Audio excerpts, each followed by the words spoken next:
अस्सलाम वालेकुम नाज़रीन, प्रोग्राम के साथ मैं अफजल यूबी। नाज़रीन, जो आज हमारा टॉपिक है वो है बजट 2024 की प्रपोज़ल क्या होनी चाहिए और टैक्स लॉ एक्ट 2024 जो पास हुआ है वो क्या है, टैक्स पेयर के लिए क्या खुशखबरियाँ हैं और क्या मुश्किलात पैदा होने वाली हैं। नए टैक्स पेयर को टैक्स नेट में लाने के लिए हुकूमत ने क्या हिकमत अमली तय की है, इस पर आज हम गुफ्तगू करेंगे। और गुफ्तगू करने के लिए मेरे साथ स्टूडियो में मौजूद हैं मियाँ मोहम्मद ज़ाहिद साहब, आप एडवोकेट हाई कोर्ट हैं, जनरल सेक्रेटरी हैं लाहौर टैक्स बार एसोसिएशन के। उनके साथ मौजूद है मोहम्मद सफदर साहब, आप एफसी हैं, हमारे टैक्स अमूर हैं, मेंबर हैं आई कैब। और उनके साथ मौजूद हैं फैसल इकबाल ख्वाजा साहब, आप एफसी हैं, हमारे टैक्स अमूर हैं, मेंबर हैं आई कैब के। सबसे पहले मियाँ ज़ाहिद साहब आपकी तरफ आना चाहूँगा। जो इन्होंने ये टैक्स लॉ एक्ट नया मंजूर किया है, इससे पहले प्रपोज्ड अमेंडमेंट्स आई थी, उनमें और जो नया एक्ट पास किया उसमें क्या फ़र्क है, पहले ये तो बताइएगा। सर, ये टैक्स लॉ अमेंडमेंट एक्ट जो आया है 2024, ये आपका कल रिलीज़ हुआ है। जी जी। इसमें पहले बिल पेश किया गया था नेशनल असम्बली में, वहाँ से पास हुआ, फिर प्रेसिडेंट के पास गया, प्रेसिडेंट ने इसको इंडोर्स किया और कल ये हमें फाइनल फॉर्म में मिला। लास्ट हमने जो सेमिनार भी किया था टैक्स बार में, उसमें काफ़ी चीज़ें अमेंडमेंट्स पे किया था, वो अमेंडमेंट्स किया था। इसमें अब काफ़ी चीज़ें उसमें कुछ वही हैं, कुछ को उन्होंने चेंज किया है। तो उनका एक ब्रीफ जो है वो मैं आपको अभी बता देता हूँ कि जो अभी फाइनल हुआ है पास, हम आज उस पर बात कर लेते हैं। जी जी। उसमें जो सबसे मेन चेंज इन्होंने इनकम टैक्स में पहले क्या क्या तब्दीलियाँ जो इसमें एक्ट में लाई गई हैं, मैं आपको step by step sale tax, income tax और एफईडी तीनों बता देता हूँ। जो सबसे पहले था सेल टैक्स के हवाले से मैं बात करूँगा। सेल टैक्स में जो मेन इन्होंने चेंज किया है वो कमिश्नर अपील के पास जो आप अपील फाइल करते थे डिपार्टमेंट के ऑर्डर के ख़िलाफ़, उसकी एक लिमिट लगा दी है, कैप लगा दी है।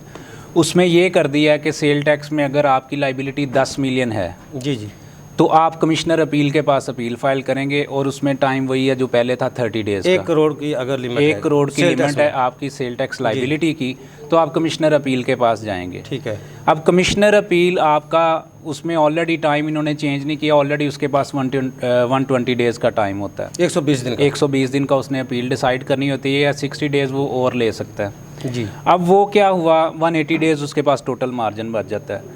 इसके ऑर्डर के खिलाफ पहले हम जाते थे सेकंड अपील में ATIR के पास ट्रिब्यूनल में चले जाते थे। जी जी। लेकिन अब इन्होंने चेंज इसमें ये की कि अब कमिश्नर अपील का फैसला जो भी होगा, इसके खिलाफ आप डायरेक्ट जाएंगे रेफरेंस में हाई कोर्ट के पास, यानी ट्रिब्यूनल में नहीं जाएंगे। ट्रिब्यूनल में नहीं जाएंगे। अगर आपकी सेल टैक्स में डिमांड जो है या लाइबिलिटी जो है वो 10 मिलियन से कम है, तो आप कमिश्नर अपील के पास गए। कमिश्नर अपील के बाद आप डायरेक्ट रेफरेंस में जाएंगे हाई कोर्ट।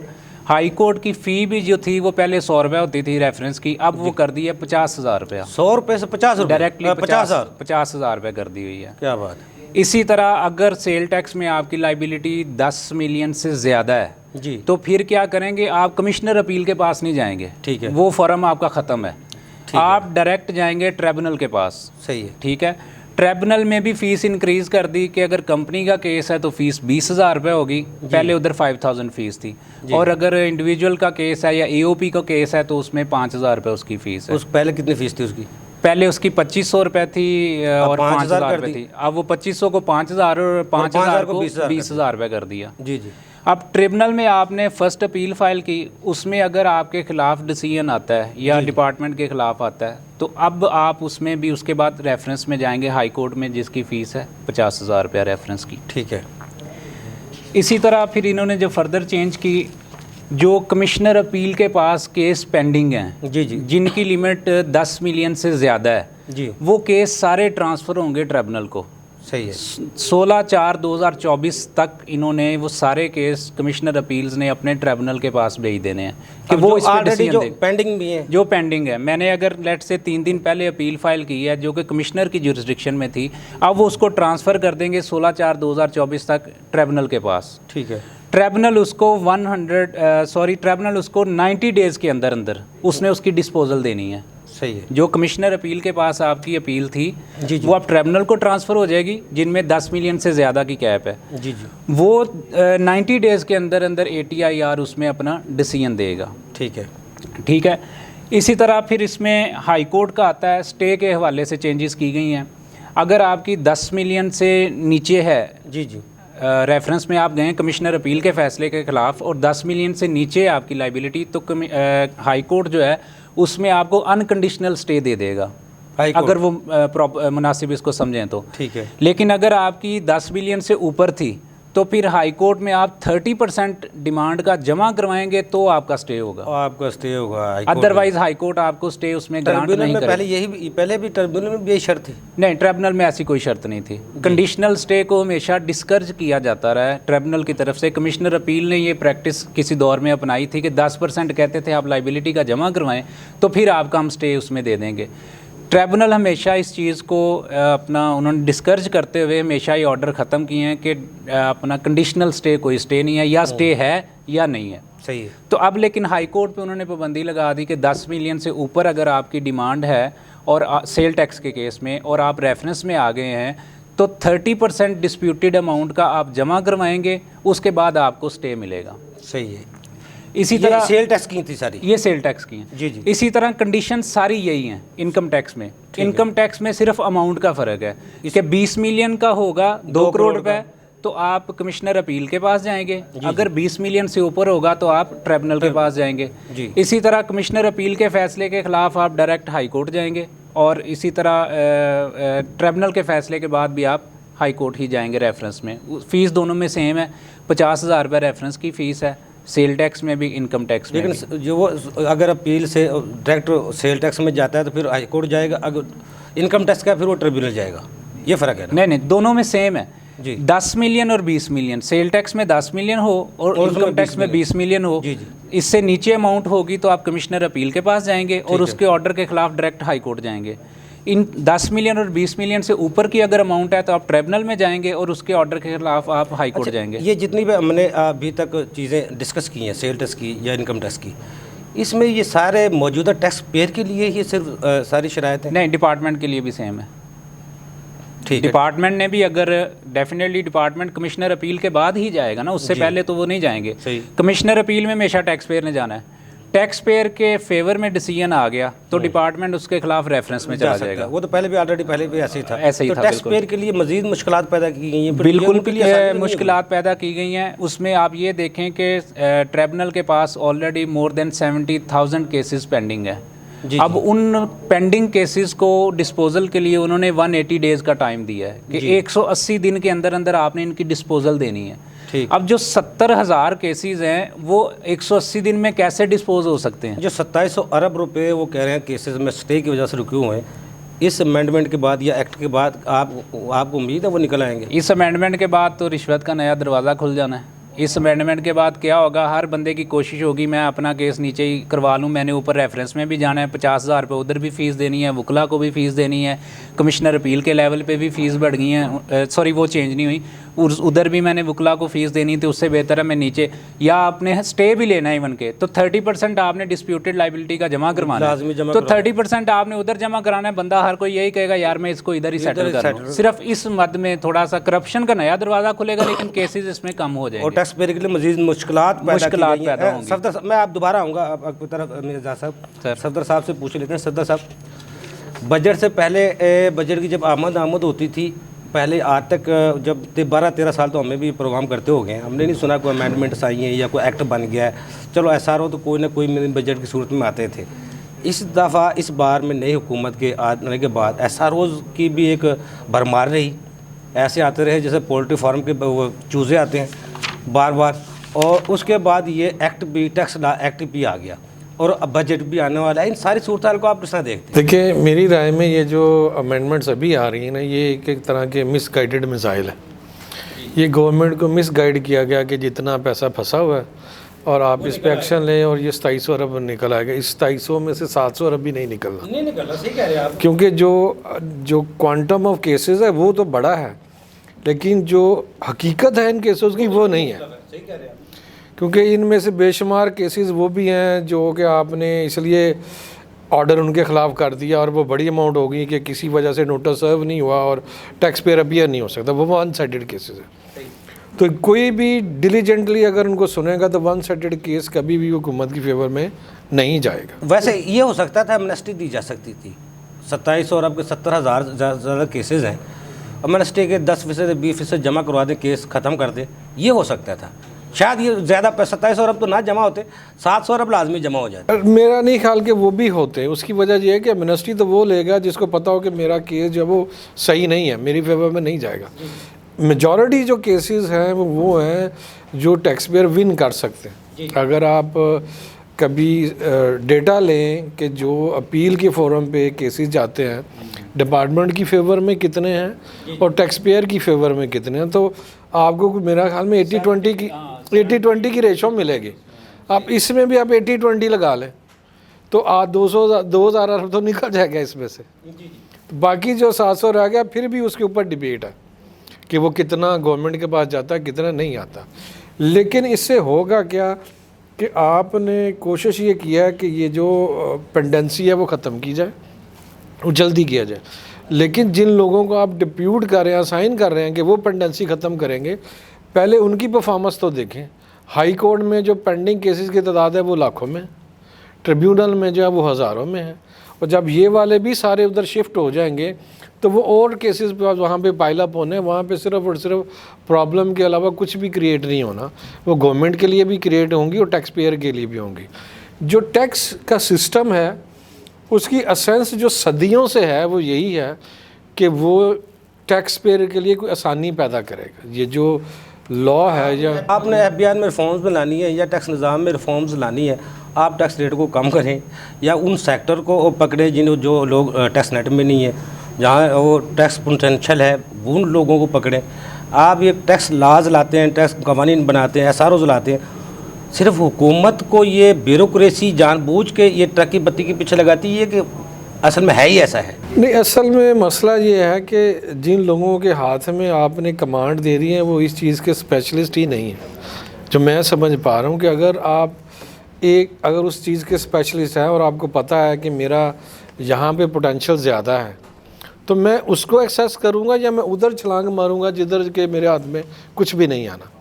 ये सवाए चीज़ों को ऊपर नीचे करने के अलावा कुछ भी नहीं होना। अच्छा सफदर साहब, मुझे ब्रेक का खा जा रहा है। ब्रेक से पहले आपने जब से अपनी प्रैक्टिस शुरू की है टैक्स में, ये 2-3 सालों में कोई टैक्स सिस्टम में, इनकम टैक्स में या सेल टैक्स में कोई बेहतरी की तरफ कौन सा ऐसा कदम है जिसको हम फ़ख्री तौर पर कह सकते हैं ये हुकूमत अब ये कदम बेहतर था? नाज़रीन, छोटा सा कमर्शियल ब्रेक, हमारे साथ रहिएगा।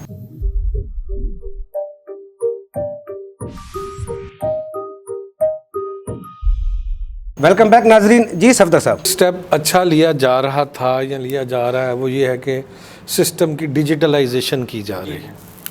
लेकिन कोई भी सिस्टम, कोई भी लेजिस्लेशन जो है वो तब तक इफ़ेक्टिव नहीं होती जब तक उसकी इम्प्लीमेंटेशन बेहतर ना हो। आप जितने मर्ज़ी फैंसी लॉ बना लें, अल्टीमेटली वो डिपेंड करता है कि वो आवाम के लिए, टैक्स पेयर के लिए क्या फैसिलिटेशन कर रहा है। देखें, पहले क्या होता था कि हर 15 तारीख को नेशनल बैंक के बाहर लाइनें लगी होती थी, टैक्स जमा कराने के लिए सिफारिशें ढूंढनी पड़ती थी। डिजिटलाइजेशन से हमें वो फ़ायदा हुआ कि हमारे लिए काफ़ी आसानी हो गई। दूसरी भी जो फाइलिंग है वो ऑनलाइन होने से बहुत सारे जो मसाइल आते थे जी ऑडिट के वक्त, वो कम हो गए। एक ही प्रोसेस मुझे नज़र आता है जिसमें हम थोड़ा सा अप्रिशिएट कर सकते हैं डिपार्टमेंट को कि डिजिटलाइजेशन है, जिससे काफ़ी सारी ईज़ ऑफ डूइंग हो रही है बिजनेसमैन के लिए, टैक्स पेयर के लिए। अदरवाइज जो रूल्स, रेगुलेशन, प्रोसेस, प्रोसीजर्स हैं वो कॉम्प्लिकेटेड ही हो रहे हैं। इवन एग्जम्पशन ऑनलाइन किया गया था, तो आज भी अगर एग्जम्पशन आप अप्लाई करें तो फिर उसको फॉलोअप भी करना पड़ता है, उसके पीछे जाना भी पड़ता है। प्रोसेस तो ये है कि आपने अप्लाई किया, 15-20 दिनों में वो डिसाइड करे और ओके करे या माइनस करे, लेकिन आप अप्लाई कर लें, आपको पीछे फॉलोअप ही करना पड़ता है। तो ये जो जहाँ इम्प्लीमेंटेशन प्रॉपर नहीं है, जब तक वो नहीं होगी तो जितनी मर्जी डिजिटलाइजेशन कर दें, उसके जो बेनिफिट आने चाहिए थे वो नहीं आवाम तक पहुँच रहे। सफदर साहब, बजट की जिस तरह आमद है, अब ये हुकूमत तजर्बेकार भी है, 30 साल 40 साल का तजर्बा भी है। इस एक्ट के बाद आप समझते हैं बजट में कोई तजावीज़, जो कोई कानून आएंगे या जो बिल आएगा, उसमें हुकूमत को कौन कौन से स्टेप लेने चाहिए? तजर्बाकारों से जब ये कहा जाता है कि आपका तजर्बा है, तो वो कहते नहीं, हमारे बड़े मसाइल पीछे रहे, हमारा पूरा तजर्बा नहीं है। तो लेकिन जो आनी चाहिए चीज़ें, देखें बजट क्या है कि आपने अपना लाया अमल देना है कि हम आगे किस तरफ जाएंगे। क्या हम मुल्क में एक बेहतरी लाना चाहते हैं, स्टैगनेंट रखना चाहते हैं, कि या हमें इस बात की कोई परवाह नहीं, आप जैसे मर्जी जिए, हम हुकूमत में हैं, हम मज़े में। देखिए इस वक्त आपको देखना होगा कि अवाम के मसाइल क्या हैं। अवाम को महंगाई का सामना है, बिजनेसमैन को हाई इंटरेस्ट रेट का सामना है, यूटिलिटी बिल्स में कीमतों में इजाफा, बिजनेसमैन को ये प्रॉब्लम है कि उसकी cost of manufacturing, cost of input बढ़ गई, इंपोर्ट महंगी हो गई, यूटिलिटीज़ महंगी हो गई। जो पहला स्टेप आप ले सकते हैं वो ये है कि आप इन चीज़ों के ऊपर बिजनेसमैन को आसानी दें, चाहे क्रॉस दी बोर्ड दें, चाहे कंडीशनल दें, आपको इस पे स्टेप लेना पड़ेगा।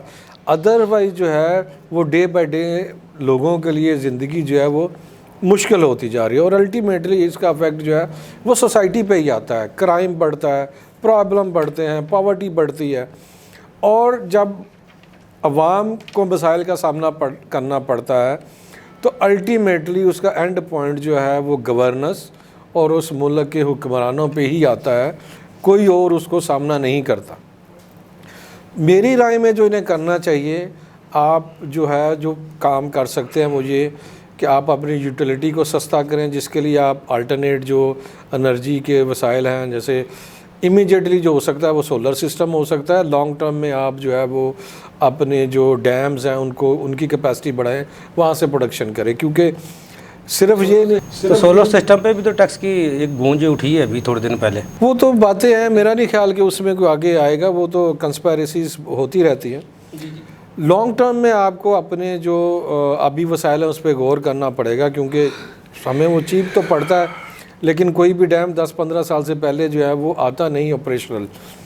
दूसरी बात यह है कि आपको जो गैस के वसाइल में उस पर देखना पड़ेगा। चंद साल पहले एक लॉन्ग टर्म कतर से एग्रीमेंट हुआ था, वो भी ऊपर नीचे होता रहा और अल्टीमेटली वो ख़त्म हो गया। आपको जो गैस सस्ती मिल सकती है, ईरान से अभी मिल सकती है, उसको आपको देखना चाहिए। वो गैस लाइन आपने बना के बड़े शौक से और अब वो रखी हुई है कि तो जुर्माना ही बहुत ज़्यादा अरबों डॉलर बढ़ गया है दोबारा नामुकम्मल होने की वजह से। तीसरा ये हो सकता है कि इस वक्त देखें रिज़र्व्स कुछ बेहतर हैं, बिज़नेस के हालात भी कुछ पहले से बेहतरी की तरफ हैं, आपके उस तरह से पेमेंट के प्रेशर्स भी नहीं हैं, तो आपको चाहिए कि डॉलर रेट थोड़ा कम करें ताकि इंपोर्ट सस्ती हो और अल्टीमेटली जो मुल्क में आने वाली चीज़ें हैं वो सस्ती होंगी। क्योंकि मेजॉरिटी ऑफ बिज़नेस जो है वो रिलाय करता है बैंकिंग फैसिलिटीज़ के ऊपर, तो आपको इंटरेस्ट रेट कम करना चाहिए, क्योंकि जिस बेस के ऊपर आपने इन्फ्लेशन को बेंचमार्क करते हुए इंटरेस्ट रेट बढ़ाया था, अब इन्फ्लेशन उससे काफ़ी कम है, 5-10% नीचे है उससे। तो आपको चाहिए कि जो इंटरेस्ट रेट है उसको भी 2 से 4% जो है वो कम करे। इतना इन्फ्लेशन रेट हमारे रीजन में नहीं है। अब हम ये तो बातें करते हैं हम एक्सपोर्ट बढ़ाएंगे, एक्सपोर्ट हमेशा दुनिया के डायनामिक्स के साथ बढ़ेगी। ये नहीं हो सकता कि किसी परचेज़र को एक माल इंडिया, चाइना या बांग्लादेश से 10 रुपये में मिले और वो पाकिस्तान की मोहब्बत में 50 रुपये में ख़रीदे। आपको अपने लोगों को फैसिलिटेट करना पड़ेगा। चाइना जैसा मुल्क जिसकी ट्रिलियन ऑफ डॉलर की एक्सपोर्ट है, वो भी अपने एक्सपोर्टर को फैसिलिटेट करता है, अपने बिजनेसमैन को फैसिलिटेट करता है, लो रेट पे लोन दे के, डॉलर में फैसिलिटेट करके, इनपुट कॉस्ट को कम करके, यूटिलिटी कॉस्ट को कम करके आपको भी करना पड़ेगा। वरना आप जितने मर्जी नारे लगा लें कि हम ये करेंगे, डॉलर को ये कर देंगे, एक्सपोर्ट 100 बिलियन पे ले जाएंगे, 1000 बिलियन पे ले जाएंगे, अल्टीमेटली एक्सपोर्ट जो है वो रिलेटेड है कि दुनिया जब हमसे ख़रीदने आएगी तो उसे वो हमसे बेहतर रेट मिलेगा या किसी हमसाये से मिलेगा। सफदर साहब, सबसे बड़ा अलमिया तो ये है ना, हम अब जितना हमारा अखराजात है अपनी आमदन को बढ़ाएं, और आमदन बढ़ाने का तरीका सिर्फ टैक्सेस है। आप समझते हैं हम टैक्स के ज़रिए, अब जिस तरह 9415 रुपये का हदफ इस साल का था, यदि पूरा हो जाता है तो अगली जो आने वाला बजट है इसमें 12,000 के करीब ये टैक्स अहदाफ होंगे। तो उनको पूरा करने के लिए जितने भी कवानीन बनते जा रहे हैं, एसआरओज़ आते आ रहे हैं, और जिसने बिज़नेस एक्टिविटी की जो हालात हैं, मुल्क की जो हालात हैं और हक़ाइक़ हैं, उनको देखते वो पूरे हो पाएंगे। देखिए मेरी राय में ये हो सकता है लेकिन उस सूरत में हो सकता है कि आपको अपना फोकस सही तरफ करना पड़ेगा। अगर आपने जाना मशरक़ की तरफ और आप अपनी डायरेक्शन जो है वो शमाल की तरफ रखेंगे तो कभी भी मशरक़ में नहीं पहुँच सकेंगे, कभी भी नहीं पूरे होंगे। फैसल इकबाल ख्वाजा साहब, सफदर साहब ने बड़ी तफसील से हमें उसके तरफ हमें राग़ब किया है किस तरह हम टैक्स बेस को बढ़ा सकते हैं, लेकिन जो टैक्स लॉ एक्ट 2024 आया है, इसको देखते हुए 1% भी आपको लगता है टैक्स बेस को बढ़ाने के लिए या टैक्स नेट को बढ़ाने के लिए हुकूमत की या FBR की कोई काविशें इसमें नज़र आ रही हैं? सबसे पहले तो इस लॉ को देखते हुए मुझे ये नज़र आता है कि एक मकूला है कि जस्टिस डिलेड जस्टिस डिनाइड और जस्टिस एक्सपेंसेस जस्टिस डिनाइड। अब देखें, इसमें आप अगर अमेंडमेंट्स को बड़े गौर से देखें तो इन्होंने इंसाफ की कीमत बढ़ा दी। कैसे?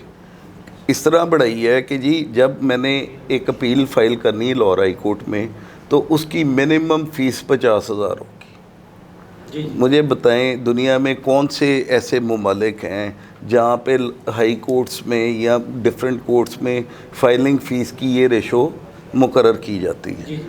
सेकंड जो इन्होंने सबसे बड़ा यहाँ पे रफड़ डाला है वो ये है कि एक फॉर्म को बीच में से निकालने की कोशिश करती है टोटली, जिसका बार बार कहा अपील फोरम को। देखें, जैसे अभी मेरे काबिल दोस्त ने बताया कि जी इनकम टैक्स में ये बार है कि 20 मिलियन की जो अपील है वो जाएगी CIR अपील के, उससे ऊपर वाली जाएगी ट्रिब्यूनल में।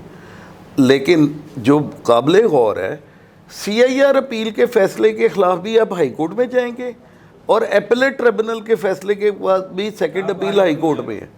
अब हाई कोर्ट में जाने के लिए सबसे पहली बात है कि 50,000 रुपये आपने डिपॉजिट कराना है जी, फीस का खाली ये टू रेफरेंस की फ़ीस 50,000 करती है। ये पता नहीं किस बंदे ने किस वो बाद की बात है। पहली तो बात है कि मुझे वहाँ पे जाने के लिए ये 50,000 चाहिए जी, ठीक है। सेकेंडली जो उन्होंने कहा जी अगर मैंने स्टे लेना है हाई कोर्ट से तो जो भी फैसला CIR अपील ने या एपेलेट ट्रिब्यूनल इनलैंड रेवेन्यू ने किया है उसके 30% जो टैक्स रह गया है, फॉर एग्जांपल 100 रुपये रह गया है तो 30 रुपये मैं पहले जमा कराऊंगा असेसिंग अथॉरिटी के बाद, उसके बाद मैं एलिजिबल हूँगा कि स्टे फाइल कर सकूँ। यानी ये एक अलहदा से नई कदगन लग गई। अब देखें यहाँ पे ऑफिसर्स का ये एटीट्यूड है नीचे हमारे इनलैंड रेवेन्यू ऑफिसर्स का कि वो करोड़ों रुपए की डिमांड निकाल देती हैं। मैं आपके इस शो की तवसत से बरबला बताता हूँ कि वो ट्रिब्यूनल तक जाते जाते वो डिमांडें ज़ीरो हो जाती हैं। ऐसे अब मैं एक फेक डिमांड का 30% क्यों जमा कराऊंगा? वाई? और उससे भी बड़ा में तो ये है ना फैसला साहब, जो अगर फैसला टैक्स पेयर के हक में आ जाता है हाई कोर्ट से, रिफंड तो पहले मिलता नहीं, वो 30% जमा करवाए वो किस तरह लेंगे? नहीं, वो तो अपनी जगह है। मैं पहली बात ये कर रहा हूँ कि काउंटेबिलिटी प्रोसेस में इन्होंने बड़ी चेंजेस भी की हैं ये एपेलेट ट्रिब्यूनल में। मैं वो बाद में आता हूँ। एपेलेट ट्रिब्यूनल रूल्स में जो चेंजेस हुई हैं बड़ी अच्छी और बड़ी जो हैं वो मायने खेज हैं, लेकिन वो चेंजेस FBR के अफसरों के लिए क्यों नहीं है? सवाल ये है, एक FBR का अफसर मेरा गलत फैसला करता है, वो किसको अकाउंटेबल है? उसका भी हिसाब होना चाहिए, उसे भी पूछा जाए। इस लॉ में कोई प्रोविजन ही नहीं है। देखें, मैं एक फेक डिमांड का 30% असेसिंग अथॉरिटी को क्यों जमा कराऊं स्टे के लिए? वाई? जबकि करोड़ों नहीं अरबों रुपए लोगों के रिफंडों में फंसे हुए हैं, एक्सपोर्ट के भी लोकल के भी रिफंड्स जो सेल टैक्स के हैं, और उनको वापस लेना अजाब है।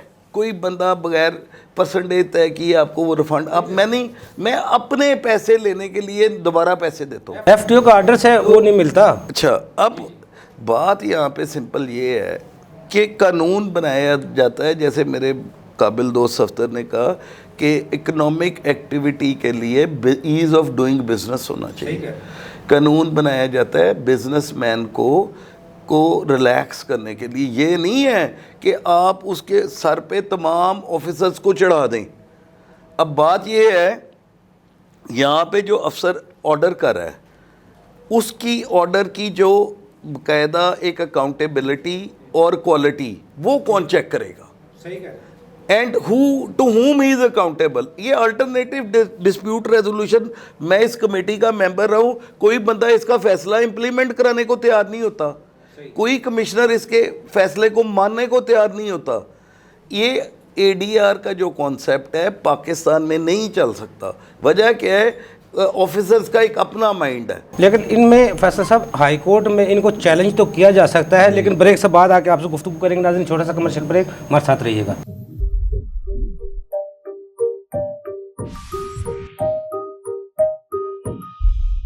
वेलकम बैक नाजरीन। जी फैसल साहब, क्या ये जो भी अमेंडमेंट्स या कानून बने, एक्ट बना है, इसको हाई कोर्ट में चैलेंज किया जा सकता है? करना चाहिए, फौरी तौर पे करना चाहिए। ख़ास तौर पे होना पड़ेगा, टैक्स बार को एक्टिव होना पड़ेगा, इंस्टीट्यूट को एक्टिव होना पड़ेगा। कौन की टैक्स पेयर की आवाज़ कौन बनेगा? कलेक्टिव एफर्ट है तमाम स्टेक होल्डर्स की। देखें, चैम्बर्स लीड करें, ठीक है, उसके बाद tax bars, Pakistan tax bar association और लॉ टैक्स बार एसोसिएशन, इनको एक कलीदी रोल, और पंजाब बार कौंसिल, इनको एक कलीदी। देखें हमारा मसला क्या है, मसला क्या है कि इंसाफ जो है उसकी कीमत नहीं होनी चाहिए। इंसाफ की कीमत नहीं होनी चाहिए।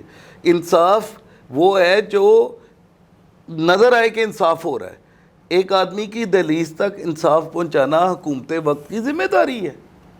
आप उसका 50,000 अपील फ़ीस रख रहे हैं।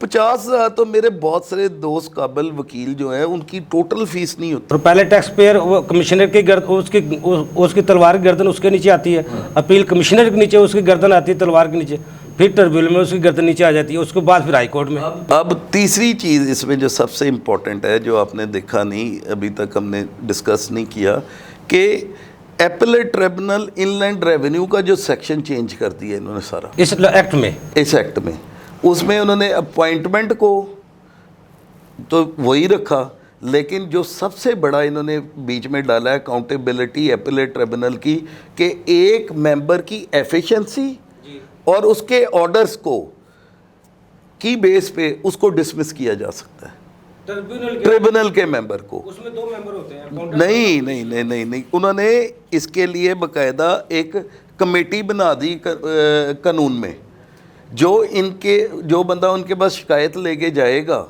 तो उस आदमी की इनएफिशिएंसी जो कि मेंबर है या उसके ऑर्डर्स अगर वो इस काबिल नहीं है कि वो मेंबर रह सके, तो उसको फेडरल लॉ अथॉरिटी जो है वो डिसमिस कर सकती है उसके टेन्योर ख़त्म होने से पहले।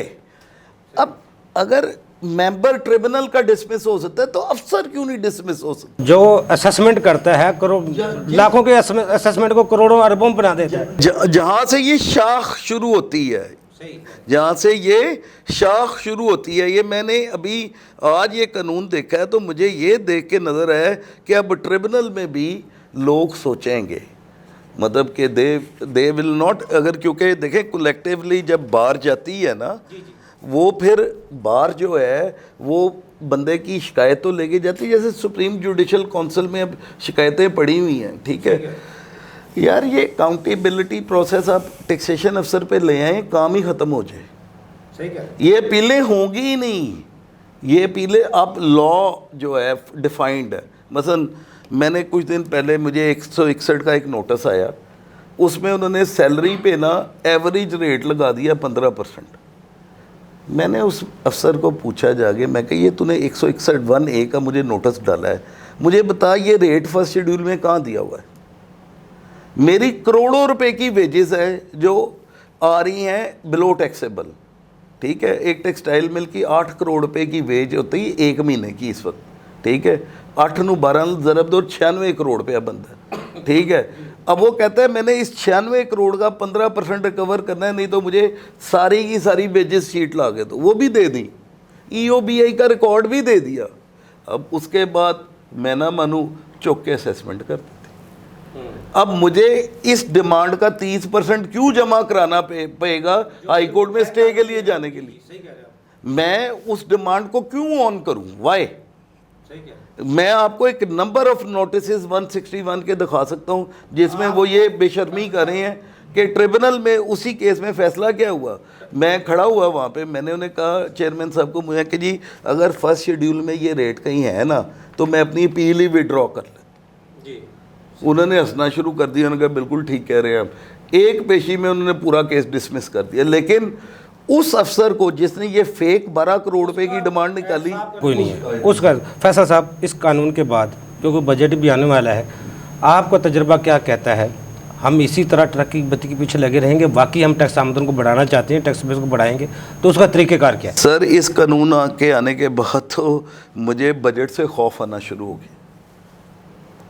ये तो एक ट्रेलर है, फिल्म अभी बाकी है मेरे दोस्त, फिल्म अभी बाकी है मेरे दोस्त। जो बजट है, जब हम कहते हैं अपील के लिए मैं इतनी सख्तियां कर रहा हूँ कि अगर मैंने एपेलेट ट्रिब्यूनल इनलैंड रेवेन्यू से एडजर्नमेंट लेनी है तो 50,000 जमा कराऊंगा तो मुझे एडजर्नमेंट मिलेगी मिनिमम। एक लेनी है, 2 लेनी है, 3 दफा लेनी है, हर दफा 50,000 जमा करो। हर दफा 50,000 का ऑर्डर होगा कॉस्ट का वहां से। यानी कि 180 दिन तक पहुंचने के लिए अगर 3 दफा मुझे जाना पड़ा तो 1.5 लाख रुपया मेरा गया। मुझे ये बताएं कि ये कहाँ लिखा है? बंदा बीमार भी हो सकता है। मैं फॉर एग्जाम्पल मैं वकील हूँ, मैं बीमार हो जाता हूँ, आज नहीं आ सकते। वो साहिल ने जाके कहा जी वकील साहब आज नहीं आ सकते, उन्हें बुखार चढ़ा है, उन्हें उल्टियाँ आ रही हैं। उसने कहा जी रीज़न बड़ा अच्छा है, रिकॉर्ड करेंगे, लेकिन साथ उसको 50,000 रुपये नॉट लेस। जुल्म है। मियाँ ज़ाहिर साहब, आपकी टैक्स बार आप जो कुछ चीज़ें डिस्कस हो चुकी हैं, लेकिन टाइम कम है, इसको पूरे को हम डिस्कस नहीं कर सकते, किसी नेक्स्ट प्रोग्राम में रख लेंगे। इसके बाद लाहौर टैक्स बार का लाहेमल क्या होगा, टैक्स बार को क्या करना चाहिए? इस सब के जो मेरे उस्ताद मोहतरम ख्वाजा फैसल साहब ने फरमाया, जैसे कि इसके आने के बाद तो हम सोच में पड़ गए हैं कि हमने इंसाफ लेना कैसे है। सही कह रहे हैं। इंसाफ को आप जितना महंगा करते जाएंगे, पहले नहीं मिलता था, वो पहले कोई नहीं मिलता था, अब तो और मुश्किल कर दिया गया। सही कह रहे हैं। तो उसमें कुछ चीज़ें बेहतर भी हैं, लेकिन मोस्टली चीज़ें जो हैं वो टैक्स पेयर के लिए हर्डल्स क्रिएट करेंगी। तो उसमें इंशाल्लाह लाहौर टैक्स बार के अपना फोरम से हम इंशाल्लाह इसको लाएमल बना के बता दें हमारे नाज़रीन को, शायद को टैक्स पेयर देखिए। उसमें बेहतरी जो है वो है कि एक टाइम लिमिटेशन दे दी गई ट्रिब्यूनल को कि आपने विद इन 90 डेज इसको डिस्पोजल करनी है। पहले तो 5-5 साल से अपील्स आपको बताया पेंडिंग पड़ी हुई हैं, सही, डिपार्टमेंट की भी, टैक्स पेयर्स की भी। उसके हवाले से उन्होंने ये डायरेक्शन दे दी कि जितनी आपके पास पहले पड़ी हुई हैं उनको आपने विद इन 180 डेज़ उनको डिस्पोजल करना है। सही। जो फ्रेश अपील फाइल्स होंगी वो 90 डेज़ के अंदर डिस्पोजल देंगे आप उसकी। ठीक है, इस हद तक तो ठीक है, लेकिन उसमें जो टैक्स पेयर के अगेंस्ट चीज़ है, जो नेचुरल जस्टिस के अगेंस्ट है कि 90 डेज़ में अगर डिसाइड नहीं होती है आपकी अपील, आपने एडजमेंट ले ली या किसी और वजह से, तो कमिश्नर को इख्तियार दे दिया कि वो आपकी रिकवरी कर सकता है। स्टे भी आपको मैक्सिमम 90 डेज़ का मिलेगा। 90 डेज़ के बाद कमिश्नर के पास इख्तियार है कि वो रिकवरी कर ले, या अगर आपकी हेयरिंग हो चुकी है तो फिर उसमें थोड़ा सा उन्होंने क्वेश्चन ये दिया कि फिर आपकी रिकवरी नहीं होगी। लेकिन कमिश्नर को जाके कौन समझाएगा कि जनाब मेरी हेयरिंग हो चुकी है, मेरा केस उनकी तरफ से पेंडिंग है, मेरी तरफ से पेंडिंग नहीं है। तो ये तो मतलब एक और ज़्यादा हरेसमेंट क्रिएट कर दी कि 90 डेज़ के बाद स्टे आपका ख़त्म है और कमिश्नर को इख्तियार दे दिया कि आप जाके रिकवरी कर लें। इसी तरह हाई कोर्ट में भी हरेसमेंट है कि 30% जमा करवाएंगे तो आपका स्टे, अदरवाइज आपका स्टे नहीं है। फिर अब किस तरह मौजूदा टैक्स पेयर को क्या प्लानिंग करनी चाहिए? मौजूदा टैक्स पेयर से पहले, जैसा कि ख्वाजा साहब ने भी फरमाया कि टैक्स बार्स को, चैम्बर्स को हमें कलेक्टिव एफर्ट करनी चाहिए कि हम इसमें जो इलीगैलिटीज़ हमें लग रही हैं इनको चैलेंज करें हाई कोर्ट में और इसकी रिमूवल के लिए कोशिश करें। सफदर साहब, आप क्या समझते हैं? क्योंकि बजट तो आ गया है, तो ये एक्ट्स पहले उससे आ गए और जितने खतरनाक आज बातें हमने सुनी हैं या कानून में है, इनको देखते हुए हमें क्या फ़ैसला करना चाहिए? टैक्स पेयर को क्या फ़ैसला करना चाहिए? और चार्टर्ड अकाउंटेंट जिनकी फर्म में हैं, बेचारे वो चलाते हैं, जो अपने टैक्स पेयर के लिए प्लानिंग बना के देते हैं, उनके लिए क्या मुश्किलात पैदा होंगी? देखिए, इसमें टैक्स पेयर क्योंकि एक रिसीविंग एंड पर है ना, आपने उससे पैसा लेके अपना कारोबार हुकूमत तो चलाना है, लेकिन आपने उसको कहीं भी सुनवाई का हक़ नहीं दिया। आपने सोचा वो फ़ैसला सही था या गलत है, बस आपने इम्प्लीमेंट करा दिया। जो नॉर्म ऑफ जस्टिस है उसमें जब अब तक आप दोनों पार्टीज़ को सुनेंगे नहीं, पॉइंट ऑफ व्यू नहीं लेंगे, वो काम हो नहीं सकता। अफसरशाही को बढ़ावा देने के अलावा आज तक हमारे पाकिस्तान कुछ हुआ है? देखिए, आपके पास कोई ऐसा फोरम ही नहीं है कि जहां आप जाके ये कह सकें कि जी ये बात जो है ये ब्यूरोक्रेसी सही नहीं कर रही, ये होना चाहिए। जो भी ब्यूरोक्रेसी है वो जो बनाते हैं वो उसको प्रोटेक्ट करते हैं, आप उसके ख़िलाफ़ अपील भी ब्यूरोक्रेसी में जाके करते हैं, तो लिहाजा कोई अपने ख़िलाफ़ फ़ैसला क्यों करेगा? जैसे हमारी सुप्रीम जुडिशल काउंसिल है, वो वही जज अपने दोस्त के ख़िलाफ़ फ़ैसला सुनते हैं, तो आज तक सुप्रीम जुडिशल काउंसिल से कोई ऐसा फैसला नहीं आ सका जिससे आप ये समझे कि हाँ ये बहुत अच्छा फैसला, इससे निज़ाम अदलत में बहुत बेहतरी आ जाएगी। जो भी फैसले आए हैं वो सारे के सारे फन बेट्स पे ही आते हैं और 10 तरह की उस पर बातें जो हैं वो सुनने को मिलती हैं। जब तक आप इस अकाउंटेबिलिटी को इंडिपेंडेंट नहीं करेंगे तब तक आपकी जितनी भी हुकूमती मशीनरी है उसमें फ्लाज कम होने की बजाय ज़्यादा से ज़्यादा होते हैं। और जिस माशरे में इंसाफ ना हो वो माशरा वैसे ही ख़त्म हो जाता है। जो हमारे हालात हैं वो इंसाफ ना होने की वजह से, हमारा जो टैक्स का निज़ाम है 76 साल से जो चलता रहा है, आज तक इंसाफ पहले नहीं मिलता था और अब इसके बाद एक्ट के बाद तो इंसाफ मिलना बहुत ही मुश्किल हो जाएगा। तो फिर टैक्स पेयर क्या करेंगे, कौन सा फोरम ढूंढेंगे? देखिए, एक तो टैक्स पेयर को ये चाहिए कि सबसे पहले हमारे यहाँ जो मैं समझता हूँ जो टैक्स पेयर के एंड से फॉल्ट है ना, हमारा टैक्स पेयर भी लथार्जी का शिकार है। वो अपनी टैक्स कंप्लाइंट को भी इम्प्रूव नहीं करता, जिसकी वजह से जो उसके तरफ के लूप होल हैं जो हुकूमती मशीनरी है उसको एक्सप्लॉइट करते हुए उनकी तरफ जो है वो सारा बर्डन जो है उधर डाल देती है। नोटिस आते हैं तो वो केयर नहीं करते, अपने जो कंसल्टेंट्स हैं उसके टाइमली कॉन्टेक्ट नहीं करते।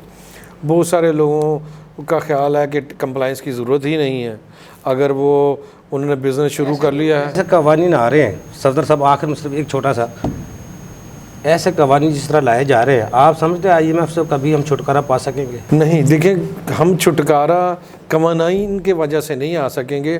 हमें अपनी जब तक हम टैक्स बेस को नहीं बढ़ाएंगे, आसान नहीं करेंगे सिस्टम को, जब तक किस हम उसको जान छुड़ा सकते हैं? पहला हल ये है कि आप टैक्स बेस बढ़ाएं, टैक्स बेस बढ़ाएं और लोगों के अंदर जो आपका ट्रस्ट डेफिसिट है उसको कम करें। जिस भी बिजनेसमैन के पास जाएं उसके पास अगला क्वेश्चन ये होता है कि मैं टैक्स क्यों दूं, मुझे फैसिलिटेट कहाँ पे कर रहे हैं गवर्नमेंट। अगर टैक्स नेट में आ गया तो मुझे मेरी जान कौन बचाएगा? अगर जो टैक्स नेट में है वो ज़्यादा परेशान है, हालांकि परेशान उसको होना चाहिए जो टैक्स नेट में नहीं है।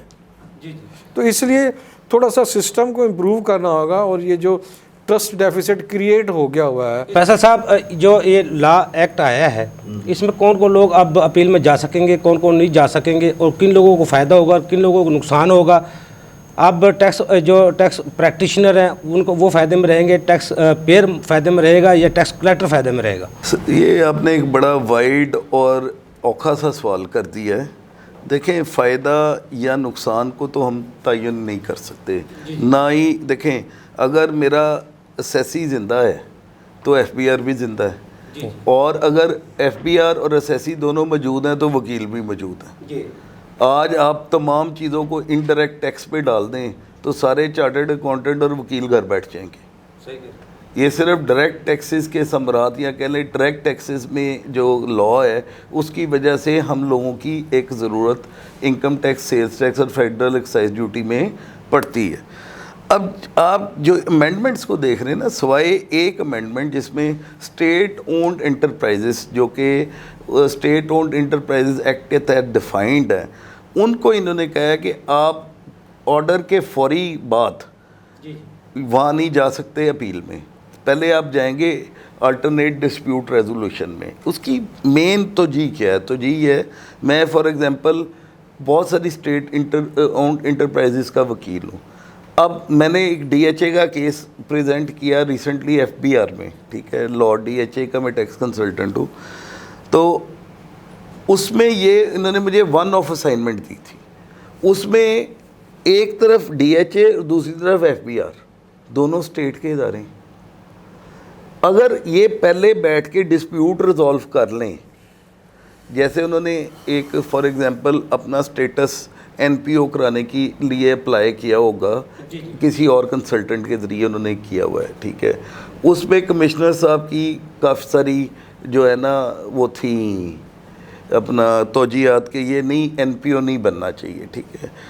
अगर वो कोई फ़ैसला कर देते हैं तो वो कहते हैं पहले जाओ डिस्प्यूट रेजोल्यूशन में, वहाँ पे सारे एक्सपर्ट बैठे होते हैं, उसमें वकील भी शामिल हैं, उनमें चार्टर्ड अकाउंटेंट भी शामिल हैं, उनमें टैक्स के लोग भी पुराने शामिल हैं, ठीक है। अगर वो ये कहते हैं कि टैक्स अफसर का फ़ैसला ठीक नहीं है तो वो वहाँ से ही फ़ैसला रिवर्स हो जाएगा, अपील्स में जाने की ज़रूरत नहीं पड़ेगी। हाँ, अगर alternative dispute resolution committee dissolve हो जाती है या वो उनका केस ही नहीं रेफ़र होता वहाँ पे, या वो फैसला करने में नाकाम हो जाते हैं एक पर्टिकुलर टाइम पीरियड के दौरान, जो कि 6 मंथ्स है शायद, 60 डेज़ है। 60 डेज़ में तो वो कहते हैं जी आप एपेलेट ट्रिब्यूनल इनलैंड रेवेन्यू के पास अपील में चले जाएँ, या रेफरेंस में जा सकते हैं। लेकिन बात सिर्फ ये है समझने की, हम एक जनरल पब्लिक की बात करना चाहिए हमें। ये चंद एक स्टेट ओन एंटरप्राइजेज़ हैं और उनका मसला ये है कि वो टैक्स कलेक्शन का एक बड़ा हिस्सा है। आपकी टैक्स कलेक्शन 70% स्टेट ओन ये जो ऑर्गेनाइजेशन से आती है। अगर आप देखें डायरेक्ट टैक्स की बात कर रहा हूँ, इनडायरेक्ट की नहीं। मतलब इनके जो हैवी प्रॉफिट में इदारे हैं, जैसे अब नेशनल बैंक भी प्रॉफिट में आ गया है, इसके अलावा OGDCL ओगरा, ये जितनी ऑयल कंपनीज़ हैं या गैस कंपनीज़ हैं जिसमें हुकूमत का स्टेक ज़्यादा है, तो वहाँ से टैक्सेस बहुत ज़्यादा कलेक्ट होते हैं। तो उन्होंने कहा स्टेट वर्सेस स्टेट नहीं होना चाहिए। सही। अच्छा फैसल साहब, इसका जितने भी SROs आ रहे हैं या ये एक्ट आया जिस तरह, इसका हुकूमती ख़जाने में कुछ फ़ायदा होगा? सर देखें, हुकूमती ख़जाने में फिर वही बात है सफ्तर साहब वाली कि जब तक इकनॉमिक एक्टिविटी नहीं होएगी हुकूमती ख़जाने में पैसे नहीं जमा। हमारी सबसे बड़ी ज़रूरत पैसा है, जिसके लिए हमें IMF के पास जाना पड़ता है, दूसरे इदारों को लैंड इदारों के पास जाना पड़ता है, लेकिन उससे हम जान छुड़ाने के लिए कुछ तो हमें अपनी टैक्स आमदनी को बढ़ाने के लिए कुछ करना चाहिए जिसका हुकूमती ख़जाने को फ़ायदा हो। पहले क्या होता था? पहले ये होता था, हमने एक आसान तरीका रख लिया था इंपोर्ट पे इनकम टैक्स भी था, सेल टैक्स भी था, इकरा भी था और बाकी सरचार्ज भी थे। ठीक है, यहाँ पे $60 अरब की आपने इंपोर्ट की, जो पहले जब हम बैलेंस ऑफ ट्रेड हमारा नेगेटिव होता था, उसका 27% आपने मुख्तलिफ टैक्सों में ले लिया, आपका बजट पूरा हो जाता था। अब हमारे पास फॉरेन करेंसी नहीं, हमने इंपोर्ट पे लगा दी है पाबंदी। ठीक है, अब इंपोर्ट क्या वो हुजम नहीं है, तो अब हमें काम करना पड़ेगा टैक्स बेस को बढ़ाने में और इकोनॉमिक एक्टिविटी टूवर्ड्स एक्सपोर्ट बढ़ाने में, वो एक्सपोर्ट्स जिनके लिए हमें इंपोर्ट ना करनी पड़े। फैसल साहब, आखिरी सवाल छोटा सा, 1 मिनट है मेरे पास। 7,500 अरब रुपए का हम सूद अदा करते हैं, $200 अरब का हमने कर्जा लिया हुआ है IMF से। 131 गैर मुल्की 131.50 अरब डॉलर का जो गैर मुल्की कर्जा है, जो इसको हम ले चुके हैं, 40,000 अरब के करीब बनता है। हमारी पूरी इकॉनमी को मिला के जब हम टैक्स का अदा पूरा करते हैं तो फिर हमारी पूरी कौम फारग है, कुछ भी नहीं करती, वो सूद के दायरे में चला जाता है। फिर हमारी बिजनेस एक्टिविटी, हमारे जितने भी लोग काम कर रहे हैं, उनकी सबकी मेहनत कहाँ पे खड़ी है, कहाँ पे खड़े हैं? सर देखें, बात सिंपल है। मैंने आपके इसी प्रोग्राम के तवस्सुत से कहा था कि हमें मैक्सिको और इंडिया के मॉडल पे जाना पड़ेगा। इंडिया ने भी IMF को कड़ा जवाब दिया था कि 10 साल तक हम आपकी डेट पेमेंट नहीं कर सकते, डेट सर्विसिंग नहीं कर सकते, हम अपनी इकोनॉमी को खड़ा करेंगे और उसके बाद हम आपकी रीपेमेंट्स कर देंगे। इस वक्त इंडिया की इकोनॉमी कहाँ पे और हम कहाँ पे हैं, ये आप मुआवजा कर सकते हैं। दूसरा मैक्सिको की मिसाल है कि उन्होंने कहा था कि जी हम अपना जो डेट है ना, उस डेट का प्रिंसिपल क्या है, सूद भी नहीं दे सकते, आप हमें 10 साल तक मज़ीद पैसे दें, हम अपनी इकोनॉमी को डेवलप करेंगे और उसके बाद आपका कर्जा वापस कर देंगे, सूद का मीटर बंद करें।